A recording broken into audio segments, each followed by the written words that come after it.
अक्सर हमने अपने घरों में माँ बाप से डांट भी खाई है, पिटाई भी खाई है। क्योंकि दरअसल जब हम छोटे होते हैं तो शरारत बहुत ज्यादा करते हैं। हमें अच्छाई बुराई का या किसी ऐसी घटना का पता नहीं होता है कि हम आखिर कर क्या रहे हैं, जिस पर हमें हमारे घर वाले डांटते भी हैं और पीटते भी हैं। मैं भी कई बार ऐसी अपने घर पर अपने माँ बापों से भी पिटा हूँ। जैसे जैसे उम्र बड़ी होती है वैसे वैसे समझदारी आती चली जाती है। ऐसी ही कहानी मैं आप लोगों के बीच आज लेकर आया हूँ। कहानी अपने आप में झंझोर कर रख देती है, सोचने पर मजबूर कर देती है कि आखिरकार एक बच्चा इतना बड़ा एक घटना को अंजाम कैसे दे सकता है। 8 साल की उम्र, 3 कत्ल, और कत्ल भी ऐसा कि जब शक के दायरे में आकर उससे पूछा गया तो वो हंसता था। पुलिस वाले जब उससे पूछते थे तो वो हंसता था और बिस्किट की डिमांड करता था। जब पुलिस वाले उससे पूछते थे कि आपने कत्ल को अंजाम कैसे दिया तो वो हंसकर यही कहता था, पहले बिस्किट खिलाओ। पुलिस वाले उसको बिस्किट मंगाते, जब वो बिस्किट खाता तब जाकर उसको पूरी डिटेल बताता था। तो आदाब, नमस्कार, सत श्री अकाल। मैं दीपक शर्मा आपके लिए लेकर आता हूँ सच्ची घटनाओं पर आधारित कहानियां।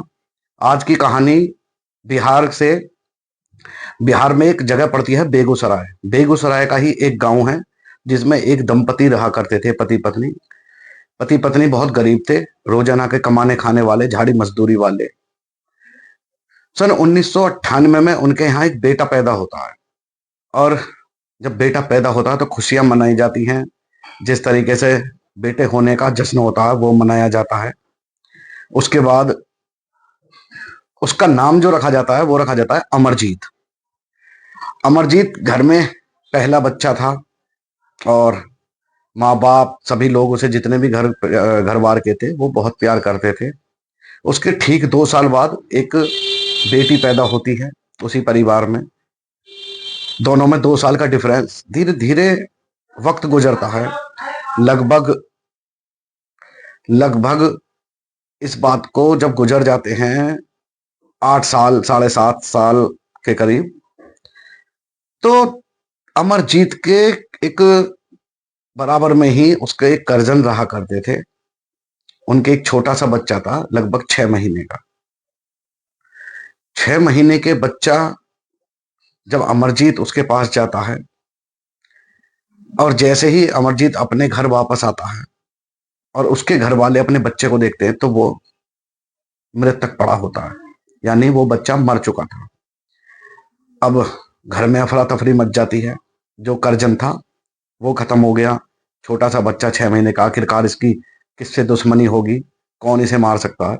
तो सभी जगह जांच पड़ताल करते हैं घर वाले। जैसे ही देखते हैं कि अमरजीत के हाथों पर मिट्टी लगी हुई है तो उन्हें थोड़ा सा शक हो जाता है। अब उसमें ये अभी तक पता नहीं लग पाया कि अमरजीत ने उन्हें बताया या नहीं बताया, लेकिन उन्हें पूरा शक था कि ये काम अमरजीत का, जो कि 8 साल की उम्र है, उसने इस घटना को अंजाम दिया है। मेरे बेटे को उसने मारा। लेकिन घर का मामला था तो इस पर जो है घर परिवार वाले चुप्पी साध जाते हैं। अब ठीक उसी टाइम से लगभग 6 महीने बाद फिर से एक कत्ल हो जाता है घर में। इस बार जो कत्ल हुआ था वो अमरजीत की बहन का हुआ था। लगभग वो 6 साल की थी। उसी का कत्ल हो गया। फिर से देखा गया, पता पड़ी ये काम अमरजीत का है। जब छानबीन घर वाले करते हैं तो अमरजीत से भी पूछते हैं।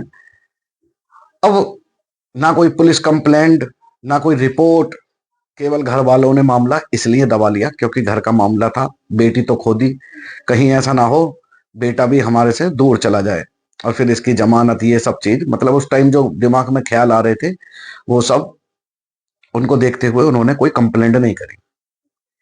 धीरे धीरे 3 महीने का समय और बीत जाता है। 3 महीने बाद घर से थोड़ी सी दूर पड़ोस में एक स्कूल था। स्कूल में एक खुशबू नाम की लड़की, जिसकी उम्र लगभग 8 महीने थी, उसकी माँ उसको एक खाट पर लेकर बैठी हुई थी, खिला रही थी। वो किसी काम से अंदर जाती है और जब बाहर आती है तो उसकी बेटी मृतक। जब थोड़ी देर बाद वो बाहर आई तो उसकी बेटी वहां पर मरी हुई पाई जाती है। तीसरी तीसरे बच्चे का जो कि छोटी उम्र में तीसरे बच्चे का कत्ल था ये। अब वो उसके दिमाग में आती है कि जब मैं अंदर गई थी तब अमरजीत यहां पर खड़ा था। अमरजीत को पर उसका सीधा शक चला जाता है। अब अमरजीत से पूछताछ होती है तो वो हंसता ही रहता है, बस कुछ बताता नहीं है, बस हंसता ही रहता है। अब इधर उधर ढूंढ मचती है।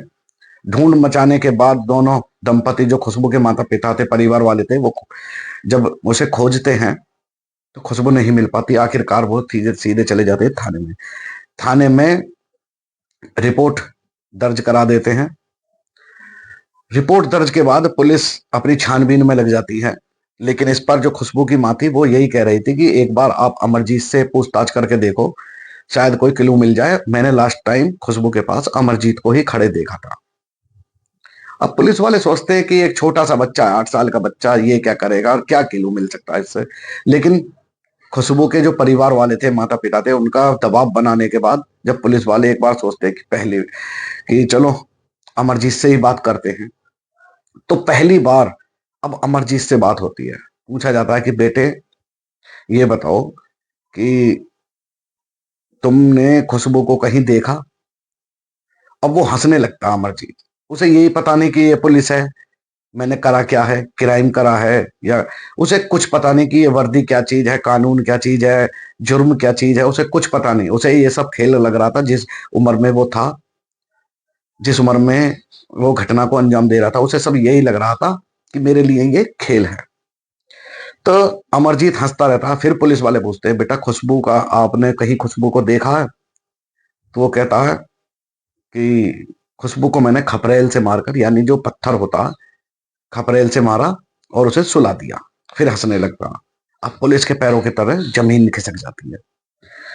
अब पुलिस ये भी सोच रही थी शायद वैसे ही कर रहा है। तो वो पुलिस वाले पूछते हैं अमरजीत से कि आप मुझे ये बताओ बेटा कि इस टाइम तुमने उसे, जब खपरेल से मारा, वो सो गई, तो तुमने उसे कहाँ रखा? तो वो एक अजीब सी डिमांड करता है पुलिस वालों से।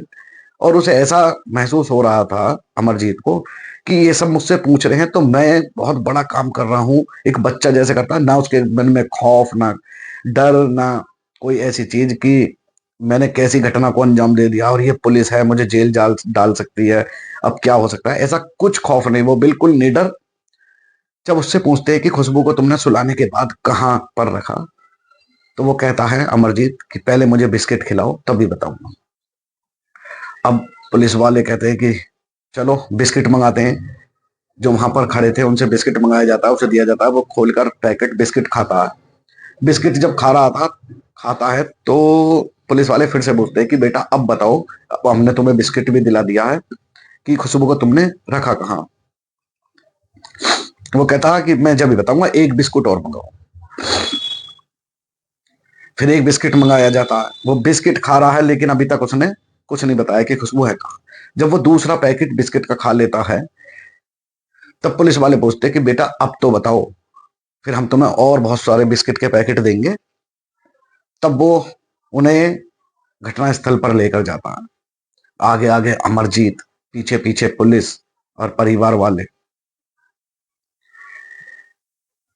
तो वो स्कूल के ही पास एक झाड़ी थी, झाड़ी के पास पहुंचता है और वहां पर एक गड्ढा था। उस गड्ढे के पास ले जाके कहता है कि मैंने यहां पर सुलाया खुशबू को। अब पुलिस वाले झाड़ियां हटाते हैं। जैसे जब झाड़ियां हटाकर देखते हैं तो वहां पर खुशबू की लाश पड़ी हुई थी।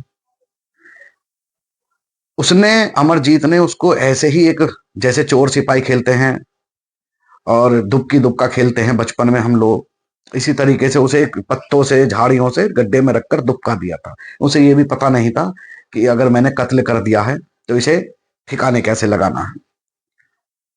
अब पुलिस वाले बड़े सन्न रह जाते हैं। जब उससे पूछताछ हो रही थी तो पूछताछ में पता लगता है कि उससे पूछा जाता है कि बेटा इससे पहले भी आपने कुछ ऐसा किया? तो उसने जब बताता है कि हाँ, मैंने अपनी बहन को भी इसी तरीके से खपरेल से मारा, और जो मेरे चाचा की बिटिया थी उसको भी खपरेल से इस तरीके से ही मारा। अब माँ बाप, जब पूछताछ हो रही थी, अमरजीत के वहीं पर मौजूद थे, लेकिन करजन जो थे उन्हें बुलाया जाता है जब उनसे पूछा जाता है तो वो कहते हैं कि हाँ बिल्कुल सही है, इसी तरीके से हमारी बेटी की जो है हत्या हुई थी, और हमको ये भी मालूम था इसने किया, हमने ये सोचकर कि घर का मामला है, घरेलू मामला है, इस वजह से रिपोर्ट नहीं की। उन्होंने यहाँ पर उस बात को छिपाया, हालांकि अगर नहीं छिपाते तो शायद खुशबू खुशबू आज जिंदा होती, और मेरे ख्याल से शुरुआत में ही इस बात पर थोड़ा ध्यान दिया जाता और पुलिस को इत्तला कर दिया जाता, तो शायद जो अमरजीत की बहन थी 6 साल की, उसकी भी जान नहीं जाती। अब पुलिस वालों को बड़ा आश्चर्य होता है कि एक 8 साल का बच्चा 3-3 मर्डर, इस घटना को कैसे अंजाम दिया। तो पुलिस वाले उससे पूछते हैं कि बेटा तुम जो है, तुम्हें ये जो सब चीज करने के से क्या होता है। तो एकदम कहता है वो 8 साल का बच्चा कि मुझे मजा आता है। अब सोचिए, एक 8 साल के बच्चे को मर्डर करने में, खून देखने में, या तड़पता हुआ देखने में, रोते हुए देखने में खुशी होती है, और वो उसे देख के हंसता है। ये फिर अमरजीत को पुलिस को लगता है कि अमरजीत शायद दिमागी तौर पर थोड़ा परेशान है, इसके दिमाग में कुछ कमी है। अलग अलग डॉक्टरों को दिखाया जाता है, यहाँ तक कि बिहार के पटना के जो डॉक्टर हैं उन्हें भी दिखाया जाता है, दिल्ली के एम्स के डॉक्टरों को दिखाया जाता है। तो उसमें रिपोर्ट निकल कर आती है कि इसका जो दिमाग है पूरी तरीके से संतुलन में नहीं है, और ये इस चीज को देखता है, इसके दिमाग इस तरीके से काम करता है कि ये यदि किसी व्यक्ति को रोते हुए या घाव देते हुए या तड़पते हुए देखता है तो इसे बड़ी खुशी होती है। अब ये कोर्ट में पहुंचता है केस। कोर्ट में जब इस पर बातचीत चल रही थी जज साहब से, तो एक वकील साहब ने कहा कि यदि इसी तरीके से इसको एक जो बाल सुधार गृह होता है वहां पर भेजा जाता है, क्योंकि 18 साल का ये नहीं था, नाबालिग था, अभी बहुत छोटी उम्र थी, जेल तो भेज नहीं सकते थे, इसे बाल सुधार गृह में ही भेजा जाता है। तो उसमें एक डिमांड रखी जाती है, रिक्वेस्ट की जाती है जज साहब से कि इसके लिए एक अलग सेपरेट कमरा बनवाना चाहिए, ताकि इससे किसी और को नुकसान ना पहुंच सके, क्योंकि इस पर कोई भरोसा नहीं है ये कब किसको नुकसान पहुंचा सकता है, क्योंकि दिमागी तौर पर ये बीमार है। उनकी बात मान ली जाती है। लगभग 3 साल की पहले बात आती है, लेकिन फिर से एक बार ये रखा जाता है कि 3 साल इसके लिए बहुत कम है। तो ये सब चीज 2000, लगभग 8 साल का था, तो 2015 तक इसे, जब तक ये 18 साल का नहीं हो जाएगा, जज साहब ये आदेश दे देते हैं कि जब तक ये 18 साल का नहीं हो जाएगा तब तक ये ऐसे ही अकेला एक सेपरेट कमरे में बाल सुधार गृह में रहेगा। अब बात आती है कि अगर 18 साल के बाद भी इसका यही माहौल रहा और ये बाल सुधार गृह से, जेल से छुटकर आ जाता है, तो समाज इसे जीने नहीं देगा, हर कोई हत्यारा कहकर पुकारेगा। तो इसका जो पहचान थी वो सब, नाम पहचान एक तरीके से गोपनीय रखी गई, और नए नाम से जब ये 2015 में वापस बाल सुधार गृह से वापस एक दुनिया में आता है, तो इसकी जो पहचान थी वो गोपनीय रखी जाती है, नाम बदल दिया जाता है। हालांकि 2-4-5 लोगों को इसके बारे में पता हो जो अपने करीबी थे, लेकिन अभी इस बारे में कोई सूचना नहीं है कि उसका नाम क्या है, कहां पर रहकर वो जिंदगी जी रहा है, क्या अब भी ऐसे ही काम को अंजाम दे रहा है। तो ये थी आज की कहानी जो बिहार के बेगूसराय से थी। उम्मीद करता हूँ आपको पसंद आई होगी। तो इस कहानी को सुनाने का उद्देश्य किसी की भावनाओं को ठेस पहुंचाना नहीं है, आपको जागरूक करना है। अपना ध्यान रखें, अपनों का ध्यान रखें, सावधान रहें, सुरक्षित रहें। तो मिलता हूं आपसे ऐसी ही एक अगली सच्ची कहानी में, तब तक के लिए जय हिंद, जय भारत।